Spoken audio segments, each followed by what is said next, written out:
ಉನ್ನತ ಸಮಿತಿಯ ಮಟ್ಟದಲ್ಲೇ ಕೆಲ ಸದಸ್ಯರ ವಿರೋಧಕ್ಕೆ ತುತ್ತಾಗಿರುವ ಒಂದು ರಾಷ್ಟ್ರ ಒಂದು ಚುನಾವಣೆ ಮಸೂದೆ ಅಂಗೀಕಾರವಾಗುವ ಸಾಧ್ಯತೆ ಕಡಿಮೆನಾ? ಪ್ರಾಯೋಗಿಕವಾಗಿ ಅಸಾಧ್ಯವಾಗಿರುವ ಅದರ ಜಾರಿಗೆ ಬಿಜೆಪಿ ಆತುರ ಪಡ್ತಿರೋದ್ರ ಮರ್ಮ ಏನು? ಈ ಮಸೂದೆಯ ವಿಷಯದಲ್ಲಿ ಎನ್ಡಿಎ ಒಳಗಿನ ಸಂಭಾವ್ಯ ಭಿನ್ನಮತಗಳ ಬಗ್ಗೆ ಬಿಜೆಪಿ ಮರೆಮಾಚ್ತಾ ಇದೆಯಾ? ಮಸೂದೆ ಅಂಗೀಕಾರ ಆಗಿದ್ದೇ ಆದಲ್ಲಿ ಎದುರಾಗಬಹುದಾದಂತ ಬಿಕ್ಕಟ್ಟುಗಳು ಯಾವ್ಯಾವು? ವಿವಾದಾತ್ಮಕ ಒಂದು ರಾಷ್ಟ್ರ ಒಂದು ಚುನಾವಣೆ ಮಸೂದೆಗೆ ಗುರುವಾರ ಕೇಂದ್ರ ಸಂಪುಟ ಅನುಮೋದನೆ ನೀಡಿರುವುದಾಗಿ ವರದಿಯಾಗಿದೆ. ಕೇಂದ್ರ ಸಚಿವ ಸಂಪುಟ ವಿವಾದಾತ್ಮಕ ಒಂದು ರಾಷ್ಟ್ರ ಒಂದು ಚುನಾವಣೆ ಮಸೂದೆಯನ್ನ ಅಂಗೀಕರಿಸಿದೆ ಅಂತ ಎಎನ್ಐ ಮೂಲಗಳನ್ನ ಉಲ್ಲೇಖಿಸಿ ವರದಿ ಮಾಡಲಾಗಿದೆ. ಒಂದು ರಾಷ್ಟ್ರ ಒಂದು ಚುನಾವಣೆ ಬಗ್ಗೆ ಮಾಜಿ ರಾಷ್ಟ್ರಪತಿ ರಾಮನಾಥ್ ಕೋವಿಂದ್ ನೇತೃತ್ವದ ಸಮಿತಿ ಸರ್ಕಾರಕ್ಕೆ ಶಿಫಾರಸುಗಳನ್ನು ಸಲ್ಲಿಸಿತ್ತು. ಸೆಪ್ಟೆಂಬರ್ನಲ್ಲಿ ಕೋವಿಂದ್ ಸಮಿತಿಯ ಶಿಫಾರಸುಗಳನ್ನು ಕೇಂದ್ರ ಸರ್ಕಾರ ಅಂಗೀಕರಿಸಿತ್ತು. ಮೊದಲ ಹಂತವಾಗಿ ಲೋಕಸಭೆ ಹಾಗೂ ವಿಧಾನಸಭೆಗಳಿಗೆ ಏಕಕಾಲದಲ್ಲಿ ಚುನಾವಣೆ ನಡೆಸಬೇಕು ಅಂತ ಸಮಿತಿ ಶಿಫಾರಸು ಮಾಡಿದೆ. ಮುಂದಿನ ಹಂತದಲ್ಲಿ ನಗರ ಪಾಲಿಕೆಗಳು ಹಾಗೂ ಪಂಚಾಯತ್ಗಳಿಗೆ 100 ದಿನಗಳ ಒಳಗಾಗಿ ಚುನಾವಣೆ ನಡೆಸಬೇಕು ಅಂತ ಅದು ಹೇಳಿದೆ. ಒಂದು ರಾಷ್ಟ್ರ ಒಂದು ಚುನಾವಣೆ ಪ್ರಸ್ತಾಪದ ಅನುಷ್ಠಾನಕ್ಕೆ ಸಂವಿಧಾನಕ್ಕೆ ಕನಿಷ್ಠ 18 ತಿದ್ದುಪಡಿಗಳನ್ನು ತರಬೇಕಿದೆ ಅಂತ ಹೇಳಲಾಗಿದೆ.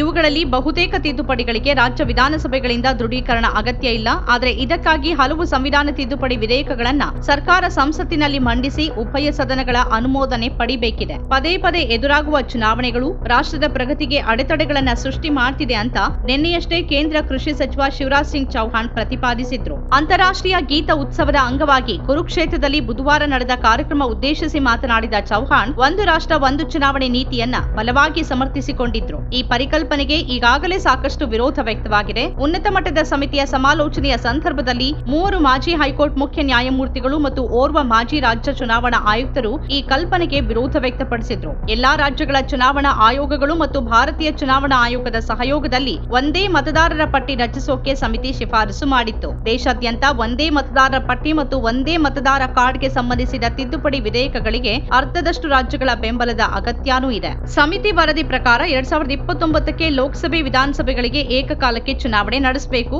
ಇದರಿಂದ ಮಸೂದೆ ಕಾನೂನಾದ್ರೆ 2024 ಮತ್ತು 2028ರ ನಡುವೆ ರಚನೆಯಾಗುವ ರಾಜ್ಯ ಸರ್ಕಾರಗಳ ಅಧಿಕಾರಾವಧಿ 5 ವರ್ಷಗಳ ಬದಲಿಗೆ ಅದಕ್ಕಿಂತಲೂ ಮುನ್ನವೇ ಮುಕ್ತಾಯಗೊಳ್ಳುತ್ತೆ. ಇನ್ನು ಮಧ್ಯದಲ್ಲಿ ಸರ್ಕಾರ ಬಿದ್ದು ಹೋಗೋದ್ರ ಬಗ್ಗೆನೂ ವರದಿಯಲ್ಲಿ ಉಲ್ಲೇಖ ಇದೆ. ಒಂದು ವೇಳೆ ಅತಂತ್ರ ಸರ್ಕಾರ ರಚನೆಯಾದ್ರೆ, ಸರ್ಕಾರ ಪತನವಾದ್ರೆ ಮತ್ತೊಮ್ಮೆ ಚುನಾವಣೆ ನಡೆಸಬೇಕು.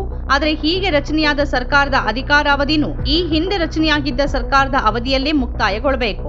ಭಾರತದಂತ ಬೃಹತ್ ಜನಸಂಖ್ಯೆಯುಳ್ಳ ದೇಶಕ್ಕೆ ಒಂದು ರಾಷ್ಟ್ರ ಒಂದು ಚುನಾವಣೆ ಕಾರ್ಯಸಾಧುವಲ್ಲ ಅಂತ ಕಾಂಗ್ರೆಸ್ ಸೇರಿದಂತೆ ಪ್ರತಿಪಕ್ಷಗಳು ವಿರೋಧ ವ್ಯಕ್ತಪಡಿಸಿವೆ. ನಾವಿದನ್ನ ಒಪ್ಪೋದಿಲ್ಲ. ಪ್ರಜಾಪ್ರಭುತ್ವಕ್ಕೆ ಈ ವ್ಯವಸ್ಥೆ ಹೊಂದಿಕೆ ಆಗೋದಿಲ್ಲ. ಪ್ರಜಾಪ್ರಭುತ್ವ ಉಳಿಬೇಕು ಅಂತಂದ್ರೆ ಅಗತ್ಯವಿರುವಾಗ ಚುನಾವಣೆ ನಡಿಬೇಕು ಅಂತ ಎಐಸಿಸಿ ಅಧ್ಯಕ್ಷ ಮಲ್ಲಿಕಾರ್ಜುನ್ ಖರ್ಗೆ ಈ ಹಿಂದೆ ಹೇಳಿದ್ರು. ಇದು ಪ್ರಾಯೋಗಿಕವಾಗಿ ಅಸಾಧ್ಯ.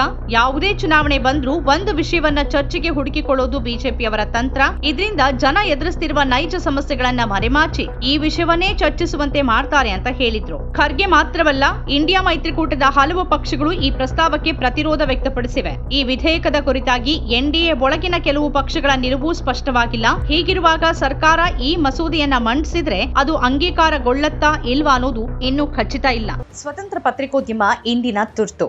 ಅದನ್ನ ವಾರ್ತಾ ಭಾರತಿ ಮಾಡ್ತಾ ಇದೆ. ನಮ್ಮ ಚಾನೆಲ್ ಅನ್ನ ಸಬ್ಸ್ಕ್ರೈಬ್ ಮಾಡೋದ್ರ ಜೊತೆಗೆ ಬೆಲ್ ಐಕಾನ್ ಒತ್ತಿ ನಮ್ಮನ್ನ ಬೆಂಬಲಿಸಿ. ಹಾಗೆ ನಮ್ಮ ಕಾರ್ಯಕ್ರಮಗಳನ್ನು ಲೈಕ್ ಮಾಡಿ, ಕಮೆಂಟ್ ಮಾಡಿ, ಅದನ್ನು ಬೇರೆಯವರಿಗೂ ಕೂಡ ಶೇರ್ ಮಾಡಿ. ಹೀಗೆ ನೀವು ಮಾಡಿದಾಗ ನಮ್ಮ ಚಾನೆಲ್ ಮತ್ತಷ್ಟು ಜನರಿಗೆ ತಲುಪತ್ತೆ. ಆ ಮೂಲಕ ನಮಗೆ ಸಹಕಾರ ಆಗುತ್ತೆ. ಇದು ನೀವು ಯಾವುದೇ ಖರ್ಚಿಲ್ಲದೆ ಮಾಡಬಹುದಾದ ಸಹಕಾರ. ಧನ್ಯವಾದ.